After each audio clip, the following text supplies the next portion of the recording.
Oh, my goodness. Ciao. I mean, one day when we're back in the comforts of our beautiful studio with listening party and our friends at Canal Street Market, we're going to kiss that equipment and kiss the ground that it's on, because Google Voice, bless your hearts, but it's not the easiest thing in the world to connect with. I mean, yeah. I mean, it took us so long to connect that Joe Biden won the election. I mean, and the election was 2 years ago. Right. We're talking about the midterms. Anyway, hi, Courtney. Hi. My friend Tracy's in love with you. I just want to let you know that. So anytime you get mad at me, just remember that my friend Tracy loves you. That's hilarious. She loves you. So just remember, you have a little love. Hey, Tracy. Okay. You have a little love coming from a really nice white lady in Kansas City. So just remember. Hey, Kansas. Hey, Kansas. So, anything new happened this week? You know, it's been a really slow news week. It's so fucked up. I mean, it's too bad we don't have any way of getting our news, like, I don't know, cable news or anything like that. All right, so Courtney and I, we made a decision, right? We made a decision that we have to literally put a clock on how long we talk about that person in the White House, because both of us have Medicaid, and there's a limit to how much they'll cover anxiety and high blood pressure. Right? Because at some point they're going to say, we can't pay for that medication. Sorry. You just have to go be bipolar on your own and just fucking suck it up. And Courtney's weed connection, you know, I mean, there's a limit, right? I mean, there's a limit. Listen, the thing is, every day is something new.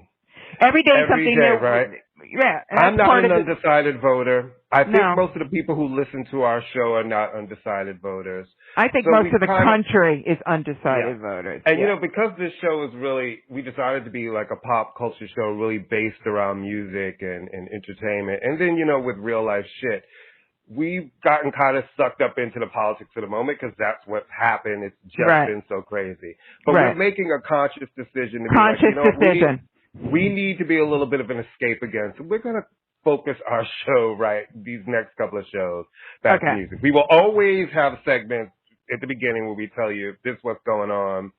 We're always going to scream vote. Wear your mask, wash your hands, vote. This latest stunt that we're all watching unfold, the only thing I can say is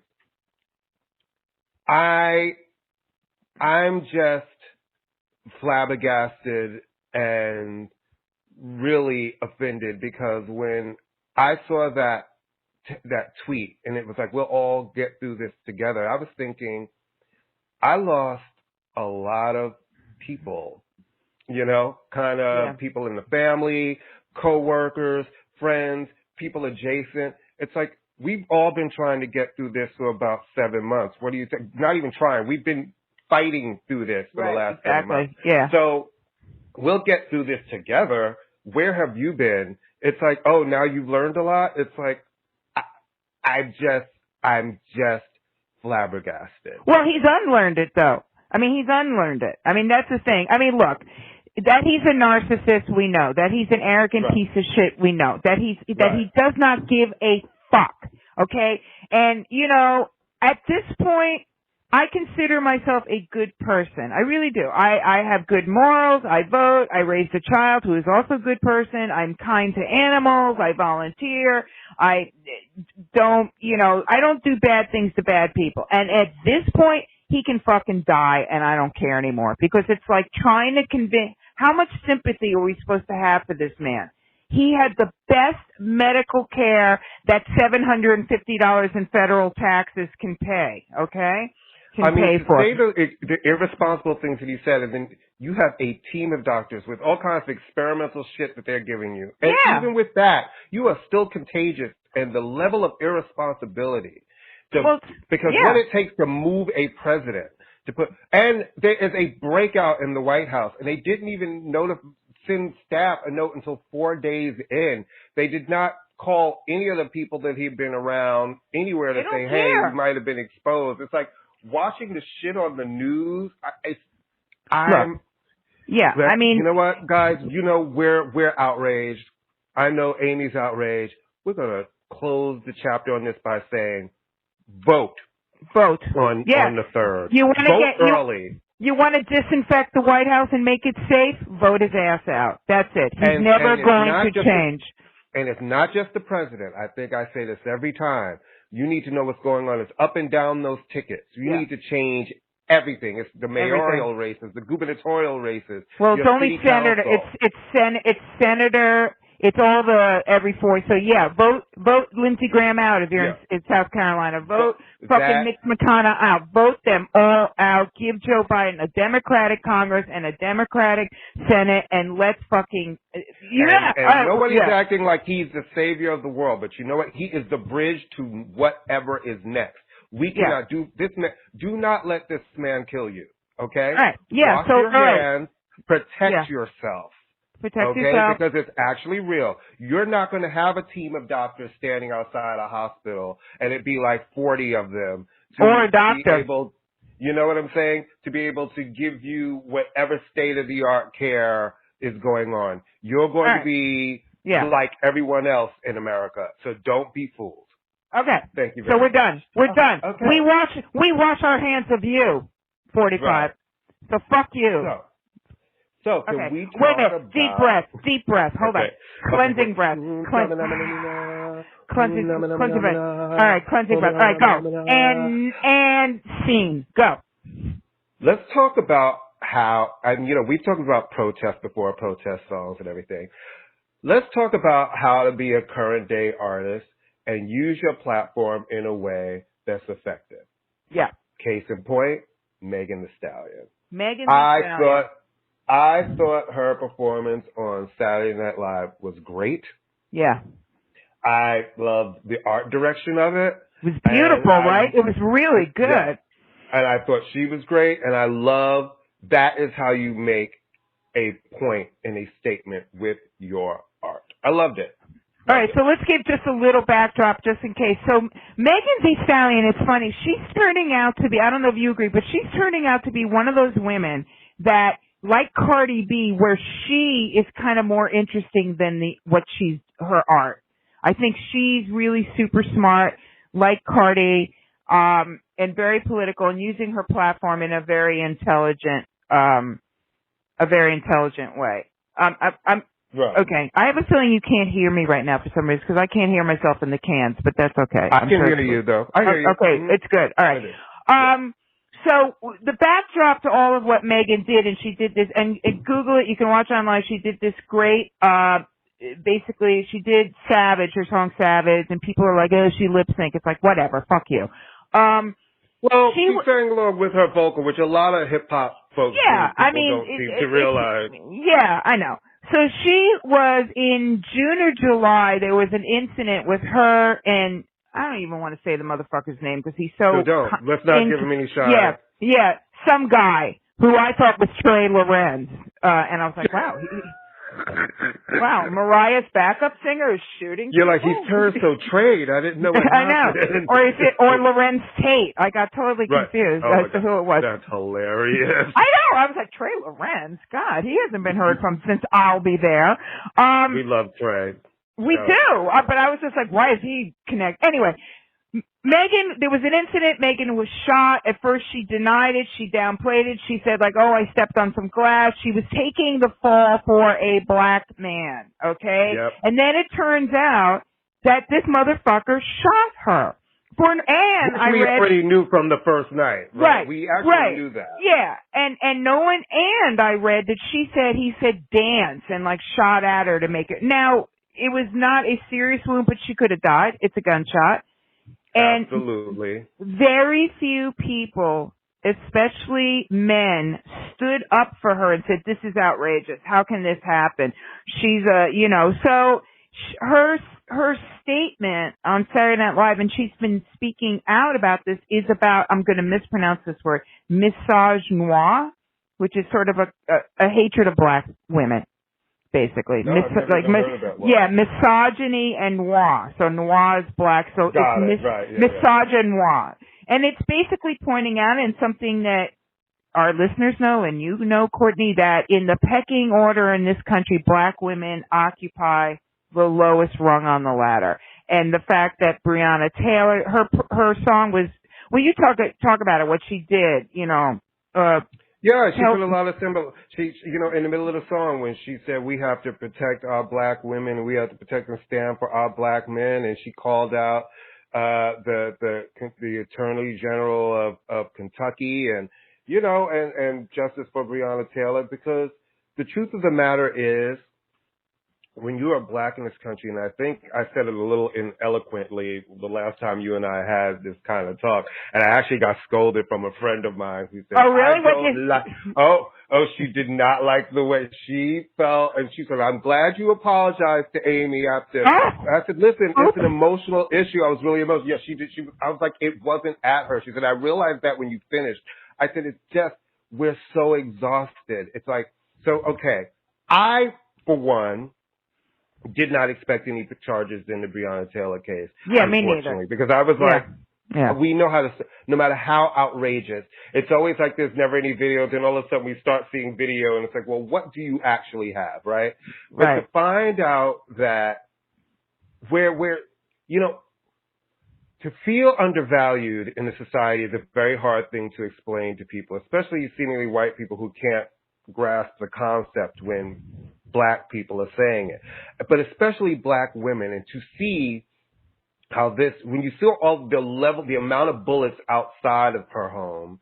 Breonna Taylor. Yeah, Breonna Taylor. Her body is riddled with bullets on the floor, but the only charges were for the bullets that went through the wall of the white people's apartment next door. Now, bullets also went through the floor of the black people's apartment upstairs, and they were home, but there were no charges for those bullets. So that just lets you know, it's like when we say Black Lives Matter, that is a living, breathing example of it, because it doesn't seem to seem it. It seems like a dead woman shot several times on the floor has less value than the plaster on the wall that went into an apartment next door. You know what I mean? So yeah, and the other thing, I would say, not to jump in, the other thing that makes this even, I think, adds insult to injury is that the Attorney General in Kentucky is a black man, and you just sit there and go, as somebody said on Facebook, not all skin folk are kinfolk, you know. No, and you know, listen, he's clearly he's a black conservative Republican. Yeah. He spoke at the RNC, so everything right then and there was like, well, it's a wrap on this. You know, remember he gave you the full dramatic tears and all of those moments, but I say that because we don't want it just to turn into that. I love that she used her platform in that way. Yes, and I do think too. that I think that we're going to see more of that, because any great movement, the civil rights movement, the gay rights movement, the women's rights, it came unfortunately with bodies in the road, sacrifices. But once that bottle is spilled on the ground, it's like dropping water out of a bottle. You can't scoop it back in the bottle. Right. And there are a lot of people who may be frustrated, but that's all older Americans. And guess what? Older Americans have always gone kicking and screaming. It's the new younger generation who are going to fight this fight, because this is the future world for them. You and I you're in your 60s, I'm in my 50s. We've hold that. We're hanging on by a thread at this point. No, but the thing is, we've hold more road behind us than in front of us. We still got fear shields in front of us, but trying to shape, what am I going to be? What's my career? It's a different road. And they want something different. They don't want to be put in a box. Even though I feel like sometimes they put their own selves in the boxes with all of the weird shit. Yeah, but like, don't label me, then give me 15 labels. It's like, guys, which one is it? It's like no labels on the 15 that you just. And pick a pronoun. Yeah. But I think that they're the ones, you know, and I see young artists like her who are not afraid. There used to be people who would be afraid. They would never. No. You know, there's certain people we've all been around, they would never on Saturday Night Live make a statement, like, you know, the season premiere when everyone is watching. So I applaud her for standing up and having that. Yeah, me too. And I think once again, she's someone who has the ear of the young people. It was a great statement. It was great from an artistic standpoint. It was great from a musical standpoint, political standpoint. So while Kendrick and other people are sort of not working right now, not doing anything, I'm really glad to see women leading the charge on this, and especially women like Cardi B and Megan Thee Stallion, who are often marginalized because their images are so sexual. So Right. good for them. They're both super smart. They're both super committed to the movement. And I hope that young girls and young boys who dig them, who really like these artists, so it's not like there's Right. some alternative rappers that nobody gives a fuck, that kids aren't listening to. I hope that they continue watching them and listening to them. And so thank you, Megan. Good move. And just one more thing. How fierce is it that Cardi B, the former stripper, has become the one who so loves politics, has I love shit her. to say, and I love it too, and has all of these kids really listening to her. Listen, and I'm not saying that I love it and people should actually, take the advice. I say the fact that she's having these conversations and it's making these young people have the conversations and form their opinions and get out there and vote. It's such a good thing because you gotta talk. You gotta talk in a language, right? Right. There's always a campaign when you see somebody famous telling you vote, vote, vote. But it's different when there's somebody who's speaking in the way that you speak. Listen, and not for making nothing. it a conversation that you want to have with your friend.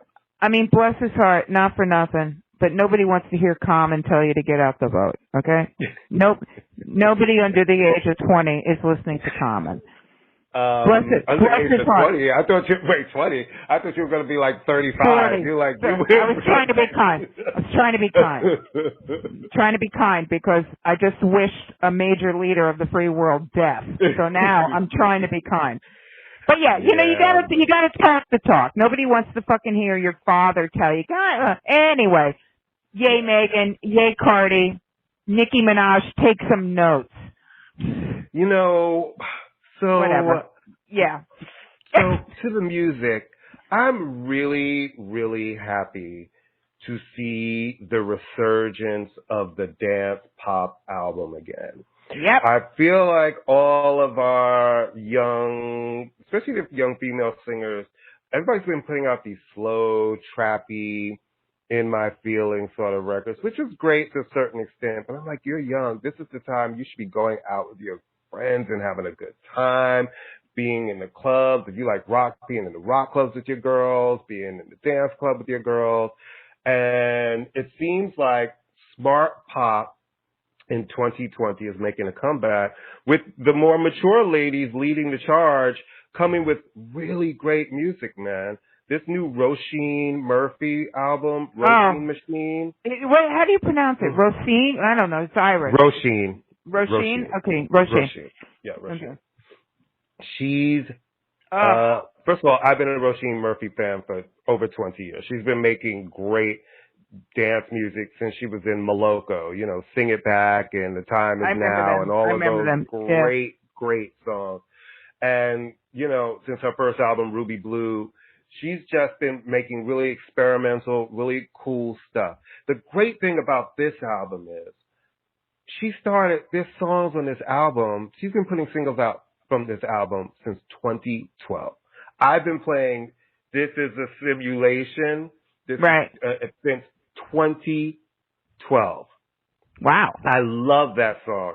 And Jealousy and all these, 4 records came out. And she's put out another album in between that time. See, that's the patience of an artist who can let something marinate and put some songs out. Put out a whole other album called Hairless Toys, which is a great electronic album, but these songs wouldn't have fit on that album. So finally we get Roisin Machine in 2020, and it's rooted in sort of deep house, and it's fierce, long songs. It's not this new shit where you get a dance song that's 2 minutes. It's a great song album to just put on and be grooving around your house, especially during the pandemic, because unfortunately between her and Dua Lipa and Jessie Ware, all of the girls that have put out these great dance records, even, Lady Gaga put out a great club record that, I think about the nights with my boys in the club, dancing, to, you know, when it was the latest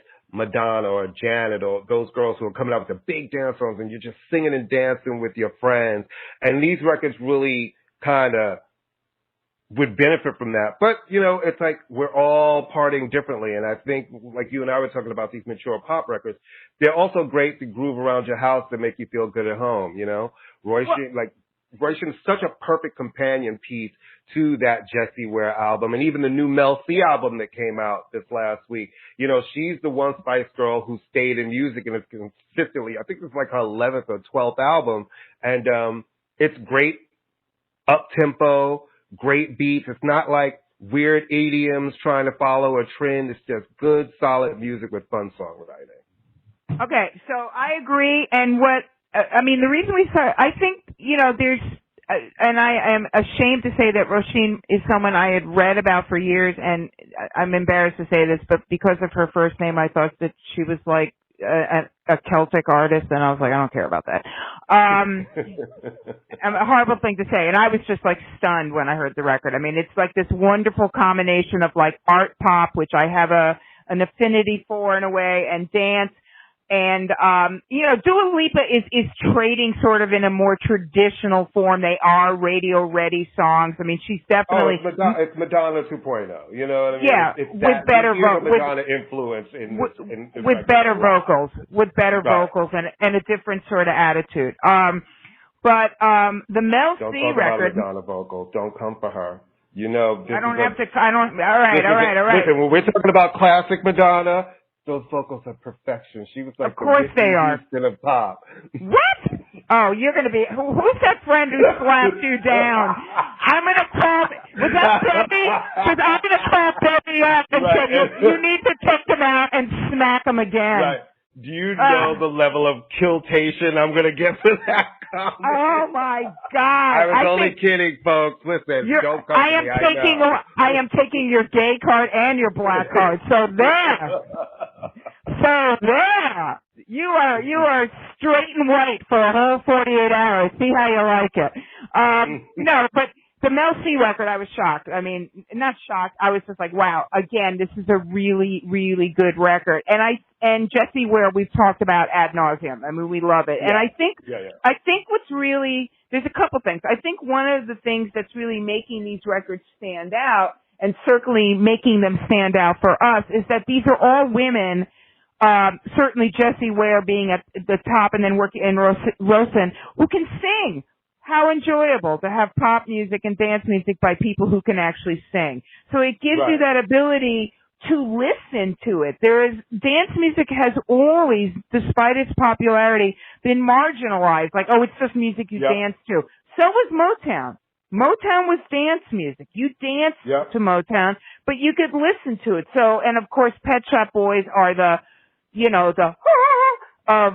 danceable, absolutely. intelligent pop music. Was great, you know. Yeah. And when did that come? That was the top of the year. A year ago, almost really at the top of the year. Yeah. It was like the beginning of a run of these really smart dance records that we're getting from major artists again, because everybody kind of moved away for a little while, and there was a lot of moody feeling records. And I'm like, you know what? Sometimes people need a break. It's like, life is heavy, but you know what? Sometimes I want to sing about love in a way where I'm dancing about it. I want to sing about my breakup on the dance floor, and just dance my troubles away. I don't need everything to be, let's sit in a circle and cry our feelings, you know? I'm glad that these artists are actually returning to making great dance pop albums. Because, Amy, it was getting boring as fuck. Like, the people who were really dependable weren't coming through with great records. But what I will say is that, and I think just even if you're someone who's, like I said, especially I'm going to focus in on the Roisin record and to some degree Jessie Ware, there are certainly albums you can dance to, but they are more importantly albums you can listen to. Absolutely. And there's a huge, I mean, getting lost on the dance floor, there's nothing better than that. But to be able to take that energy, and that's what Pet Shop Boys have consistently done from their very first record. It's unbelievably smart music, but it never sacrifices the hips. The hits Well, that's are the always in songwriting, it. right? Yeah, That's that's when the we talk songwriting. about who's really a songwriter, who are you working with, who's your producer. Right. It's not just about, right, where's your 4 on the floor beat and, Right. okay, come in here and just drop this vocal down and, repetitive runs in a drop. These are actual crafted songs. They're produced songs. And like I said, for a lot of them, they're real songs. It's not, all right, the Spotify 2-minute, 38-second song, and then, all right, make the long version 3 minutes and 52 seconds. It's like, right. People have crafted actual songs. And what I love about it is I read Mel C was doing some press for this album, and she said it, listen, Melanie. obviously. Excuse me, Melanie. Yeah, Melanie. But, we can still call her Mel C. We can. And she still answers to Mel C, and she still answers to Sporty. Oh, really? Cool. Yeah, okay. yeah. She's always going to be Sporty, my favorite. She is always going to be Sporty, yeah. Yeah, she's always going to be Sporty. But she said it. She said, listen, obviously, I'm a mature artist making a dance pop record. So I already know that there's just certain radio stations off the back and radio that's just not going to play my music. But I wanted to make a record that people can listen to, dance, and really enjoy and love. And I think she did that. And that's what I love about these sort of these, because really, if you look, it's a lot of the mature artists. Jessie Ware has got no radio play in the U.S. And when I look at like the singles charts in the U.K., I don't believe she's gotten any real single sort of play on that chart either. And the same thing with Roisin, you know what I mean? But these are albums that will chart for them. But these mature artists making really great music without that pressure of feeling like, well, I don't think they're going through sales. I don't think these are prestige artists. These are like. But I also think these days it's not about sales, right? It's about streams, really, because you get some sales, but it's really about those streaming numbers. I think it's more about the pressure of having to find that big hit to lead with. You can make great music because there is no pressure of like, if you're Ariana Grande, you know that your first single needs to be a hit for radio because you're a huge radio artist. If you're Jessie Ware, your first single just needs to be great for your fans to come out there and know that your record's back, hopefully bringing some new fans. You don't have that same pressure of every pop radio station is salivating for what's the song going to be. So you get to work differently. When they're sitting around, like I've been in those meetings when it's those big pop stars, and they will keep you in the studio. You think your record is done, but they don't hear a hit, and they send you back. It's like, no, we need the song. And I think that these ladies are coming, not feeling that same pressure. Like Kylie Minogue, released 2 singles so far from her upcoming album, Disco, and it's a mature sort of dance album again. And now she's the one who's kind of broken the mold, where for the last couple of albums, she's had hits, including her last studio album was a #1 album, and she had a #1 hit from it. This time around, she's not really had a hit yet, which I find interesting from the 2 songs that have been released that have been great. But she still garners a lot of attention. She's Kylie Minogue. So I just like this moment of the grown folks being like, let me school you for a minute and make a really fierce record and show you it's about song constructions, great lyrics, great backgrounds. And it's like, you listen to these albums, there's no trick. There's no songs that have like that weird drop in the middle and the dramatic diva wail in the end. It's just good songwriting and good singing. Well, and I was going to say, adding to that mix, so she hasn't put out a record, and then we can touch on a little about maybe some of the people who built the path to this. But I mean, yes, I have a list of my records that never go out of rotation, that are really sort of good dance records from back in the day that I love, that are albums, Right. Well, I was going to say, adding to the list of this is certainly someone like Robin. I mean, Robin has been making smart dance pop records, and I think it's something. Yes, people do like to dance, but fundamentally, you need the songs. And when I was sort of thinking about, there's a whole political dissertation that could be done on why dance music was always minimalized, and certainly disco was minimalized because some of the songs sucked, but it was also because it was, black and Latino and mainly gay people. Black music, and it was was really sort of racism. It was like, all right, we don't like this anymore. Disco sucks. And a lot of disco, there was always cheesy disco songs, like they're cheesy rock songs. But a lot of disco, you listen back onto that, it's soul music. Right. I mean, and it was also that it was outer borough, it wasn't seen. But I think certainly back in those disco days, I mean, then you had bands like Dr. Buzzard who were making really, really smart pop, multicultural music that has stood the test of time. You had Chic, of course, who were making absolutely perfect dance and pop songs. I mean, there was nothing. And so they stand up to this day. Yeah, no, and the production stands up to this day because, I mean, Nile Rodgers continues to make records. But I was thinking about the idea of like when the tide started shifting where it became the first phase where it became okay to dance again. And I think in the UK with all like the Happy Mondays and Stone Roses and ELF and Jesus Jones, all the druggy Manchester bands where, I mean, they were all doing like ecstasy and stuff, which lent itself to the long mix, right? And lent itself to just sitting there and dancing and having a good time. But I think that dance music sort of in the early 90s came in through the back door, and it was like dance music for people who maybe weren't into R&B or maybe weren't into soul or maybe weren't into disco, but they wanted to dance. And it came in through that back door with the drugs, which, Well, in the U.S., because everywhere else it's always been respected. Like the dance versions would be the versions ending up being pop hits in the UK and across Europe. They always had a different respect for the genre. Here, I don't know why. It's so interesting that who doesn't love to dance, right? It's like, but it was shit on for so much. I really do I think it's the whole I think the disco thing and the way that it was, I mean, first off, we're 5,000 times the size of England, so I mean, that's part of it. But I think it really was the whole disco sucks movement, and I think it soured people and the way that it was presented, because, obviously some of those songs were not good, okay? Disco Duck is a stupid song. We know that, okay? But, and Ethel Merman doing a disco album is a stupid money grab. We know that. Which I do have. I know you do. I have that album. I know you do. It's okay. It's terrible. Of course it is.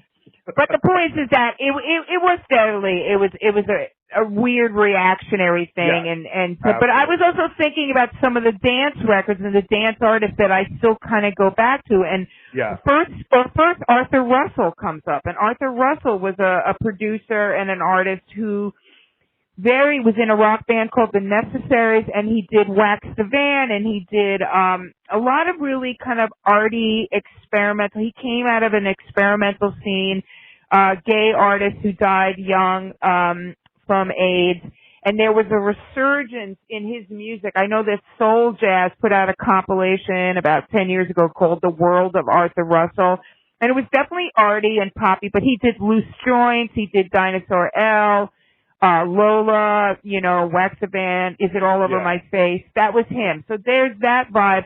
And I'll tell you who I always loved Rosala. Remember her? Oh, did you? I have her album. I have Me too. Free album. Me too. I love her. That was those two songs. That was a big, and she sold a lot of records with that one record. It was almost like, the fact that it just kind of crashed and burned so quickly, it was huge. Everybody's Free. You could not escape that song. I know. It felt like for 2 years. And where it was huge? You know what I read? Because I discovered her in Europe. I was overseas and I found the record. She was really huge in L.A., in the clubs in L.A., and she was really big in Latino clubs in L.A. Mm-hmm. So figure that one out. I don't know, but she was great, really great. And the one of the more current generation, because I have this weird affinity for rudimental. I don't know. I'm sure there's therapy for it. But Stromae, I love Stromae. Are you a fan of his? I like Stromae. Yeah. And he's also a guy. He's a Belgian guy, black Belgian Rwandan guy who is like literally the biggest artist in the world in every French-speaking country, but not as big here because of the language thing. Now, I don't speak French, so I don't know exactly what he's talking about, but I know he's been compared lyrically to Jacques Brel. So he makes great... You know me, I don't speak French, and I sing along with me, Lynn Farmer, and my broken French don't know what she's saying. I think it's what she's saying, but I'm like, I feel you. That's the thing about music. When it's good, you can pick up certain things, but it's the feeling that it gives you, Yeah, Yeah, and he's definitely somebody who is taking the art form, making it smart. The reason I just talk up about the lyrics is because that he's actually addressing issues. So it's, Right. I just, hey, I Googled it and I looked up what he was saying. Another product placement for Google. I looked up what he was saying. So, I mean, there is obviously still dance music, and I'm really happy to see Lisa Stansfield. Of course, we have to mention her. I mean, the sort of the god. She's not really considered dance, even though she's made dance records with Cold Cut. But that's how we first heard her on the Cold Cut record. But then she was more considered UK R&B soul. You know what I mean? More than dance. But you don't hear a little bit of her in Jessie Ware? I definitely hear in her. Yeah, that influence. But when I hear Jessie, because remember, Jessie's another one who started out in dance, making dance songs and working with different producers and being a featured vocalist on a lot of records. So they have that same sort of trajectory. And she was a dubstep, right? Wasn't she dubstep? She was into whatever. That kind of stuff. And house, you know, which is all what it's all really based around. For me, you know, like I've been hearing all of these sort of new dance records have made me dig through just some of my stuff that really never leaves rotation. There's just some classics to me that are fundamental house music albums. And you mean besides the Ethel Merman record, besides the Ethel Merman, which I got because it was in a dollar bin, and I was like, oh wait, fuck it, I'll no, you have to have that. Come on, I mean, it was kind of like. It was like, I don't think I can leave this here at the dollar. No, you have to have it just so you can say to somebody, I have the Ethel Merman record. Right, exactly. And they can look at you with horror when you say it. It's like why we both have the Naomi Campbell. Oh my God, I'll never get rid of the Naomi Campbell album. Me neither. Never. Ever. What's the name of it again? Baby Woman. Baby Woman. Hey, baby woman. I have the advanced tape. That and the Allen Iverson album. Do you have that? I have it somewhere on a tape. I don't even think it ever came out. Yeah. No, I don't think it ever came out. You need to completely dig that out. For me, it starts at the beginning for me, right? So it's 1983's New York City Peach Boys album. It's something special. That's a happy. By the way, that's a Paradise. You know, there was a Larry Levan, Bernard Fowler project, and Larry produced. You know, one of inarguably garage classics with "Don't Make Me Wait," "Life is Something Special," "On a Journey." I think that if you've not heard that album and you're a house music person, it is a classic house music. It's like Larry Levan production, and it's amazing. You should totally have it. My other one is Blaze, Spiritually Speaking, from 2002. That is an amazing album that Kevin Hedge did. It's the one that made me a fan. I always wanted to work with him. I got to work with him once when I commissioned him to remix a Sunshine Anderson song for me, which has become sort of like a modern day club classic, and it's an amazing album. Another one when I'm feeling, you know, that started my love affair when I was in college is 1991's Blue Notes in the Basement. It's Ultra Nate's debut. Oh yeah, that's a great record. Shout out to Bill Coleman. Shout out to Bill Coleman. Shout out to Cynthia Cherry. Shout out to the Basement Boys. The thing I love about that album is, you know, she's definitely had better vocal performances as her career went on, and some might say stronger songs as her career went on. But this beginning album to me is the basics of what house music is about. You know, she's from Baltimore, Basement Boys from Baltimore. She was signed through Warner UK, so she started in the UK. And it was like, the real base of house music was always a singer and a great beat. You know what I mean? It wasn't all of the tricks and the that and the this. And that's what this album is to me. So it's another one that I think if you're a house music person, you should go back and listen to. Then I jump to more of an international sound, and I go to Toate and his debut album, solo album, 1998, The Sound Museum. It's such a great album. He's got so many different people on it, from Babel Gilberto to Biz Markie, and to Kylie Minogue, and it's a really great international dance album. And then he has another one that's really like Japanese dance album called Cute that came out in 2015. That's amazing, amazing, amazing stuff. You know, and I think that I just like smart dance music. I like music that's timeless. And these records, when you put them on today, they like, yeah, they're like the Peach Boys is a slice in time of that style of music, but the songs are so dope and fresh, they still bump. Nothing sounds old. They all will still get you moving. And cleaning the house on Saturdays or chilling in the house because we're all not really going anywhere and it's about to be really winter in the Northeast. I still want to dance. I miss that, you know, communing with my friends, being out, especially with house music, because it's such a, you know, such a love energy. Like, you know, house like music, a house music vibe. Yeah. A house music vibe is just a community, and the talcum powder goes on the floor. And you haven't lived until you've had a 80-year-old black man try to grind up on you on the house music dance floor. It's true. Haven't lived. And you grind right back because you're just dancing in his house. Because you're desperate, and you figure, hey, maybe he's got some money, he'll drop dead, and I'm the last person who sees him. But I digress. I mean, it's just, I can't say for a fact that I listen to, you know, there are albums that I listen to and maybe like dance, but I mean, is New Order dance music, that early stuff? Yeah, in a way. Yeah, I mean, all the Arthur Baker stuff. Yeah, huge club records. And as opposed to, you can always, let's put it this way, you can always tell the difference between an artist who's making a dance record and a dance music artist. You can always tell the difference.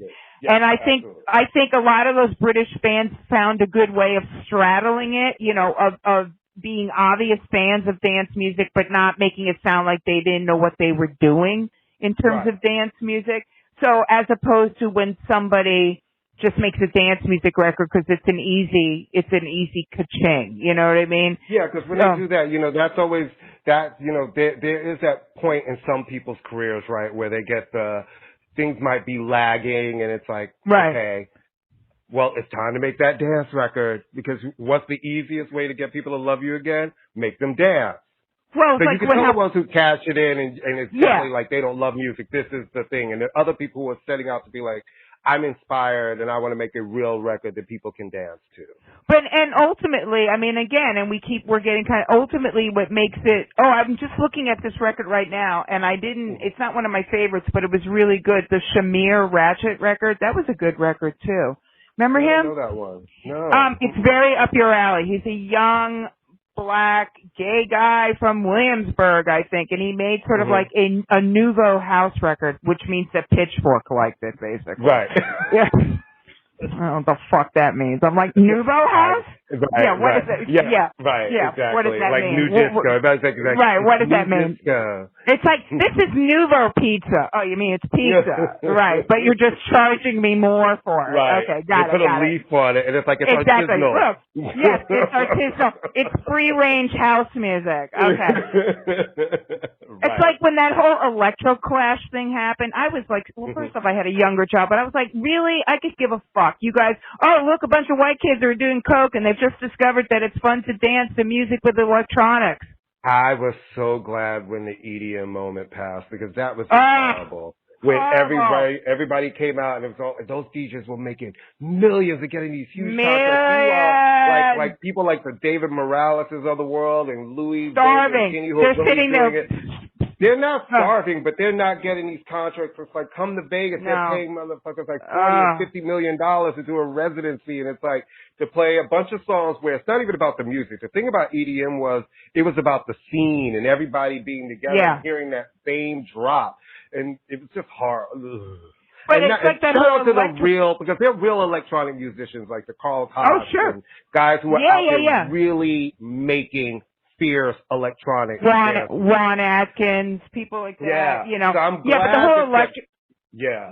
It's just I would horrible. say the Electro Clash stuff just made me laugh because it was just one of those like, Oh wow! Well, young white people have discovered black music. I'm sorry. Could someone pass me a tissue? Like, who gives a fuck? Like, really? Like, you know me. But you know me, Courtney. I'm a pioneer. I'm an OG. Right. I had a young child. I could care less. Right. Anyway. All right. So should we wrap this train wreck, this beautiful train wreck? I got one more, and this is one that I listened to, and this is a shout out to you, Ames. Oh yay. Yay! This one. Yay! Yeah, you are atoning. You are atoning for. There's this compilation that Tommy Boy did years ago that I love, and it's a favorite dance one of mine, and it's called Freestyle's Greatest Beats, the complete collection. I have all of them. I have all of them. I'm looking at them right now. I only have volumes 1 through 4 because those I have all of the best ones. Oh my God, they're volumes 1 amazing. through 4. It came out in 1993. If you love freestyle. God. Freestyle's Greatest Beats, the complete collection, volumes 1 through 4, has every freestyle record from every act that you loved during that late 80s. They have another one too. Then they have the perfect beats, New York electro hip hop. No, it's fucking great. Monica Lynch was a genius. Yeah.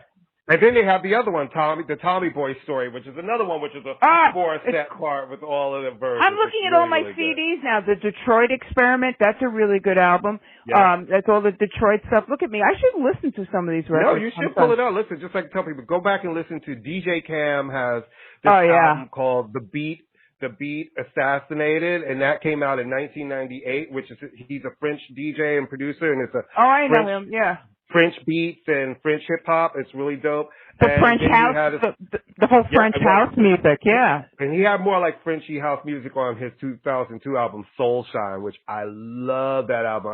We have a foreign dance scene coming up because I'm looking at all my shit, like all the rebirth of cool stuff and all the acid house stuff. We're gonna put a playlist together with all this cool dance stuff. Some of the stuff I talked about from the albums that we talked about today. Some of the foreign stuff. And you know what? You know what you should do, Courtney? You know what you should do? Because I've really wondered why you never, ever, and I'm concerned, never put Grace Jones on any of the playlists. I never put who in? Grace Jones. I'm teasing you. I'm teasing you. I think I put Grace Jones in everything. Every playlist.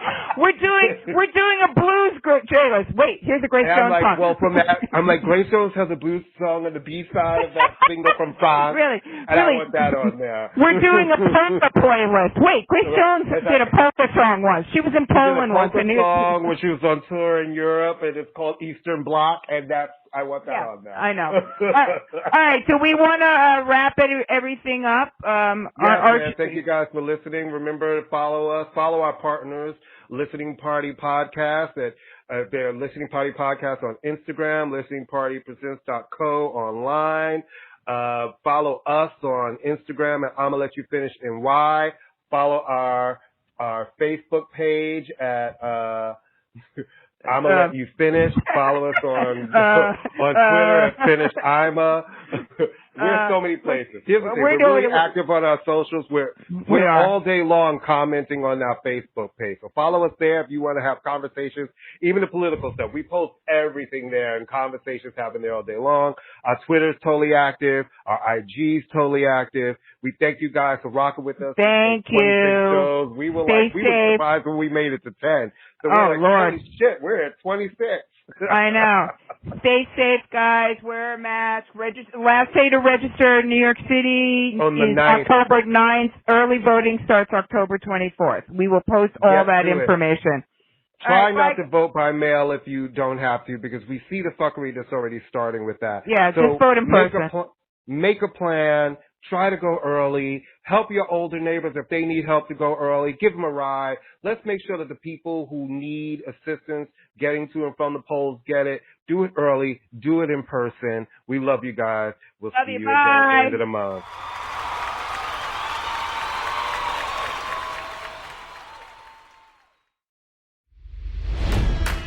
It's NFL draft season, and that means it's time to start thinking about fantasy football.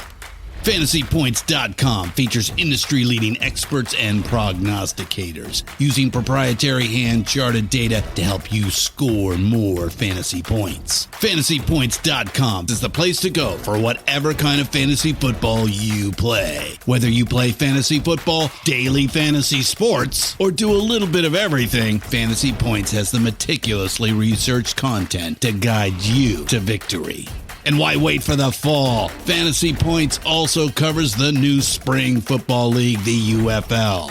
Join the guru, John Hansen, Scott Barrett, Joe Dolan, and other massive names in the fantasy football universe with an exclusive offer. Use code Pantheon for 15% off any Fantasy Points package, including the all-in package, with access to every article, tool, and data nugget that Fantasy Points has to offer. That's FantasyPoints.com and code Pantheon for 15% off at Fantasy Points. FantasyPoints.com, code Pantheon. Score more fantasy points.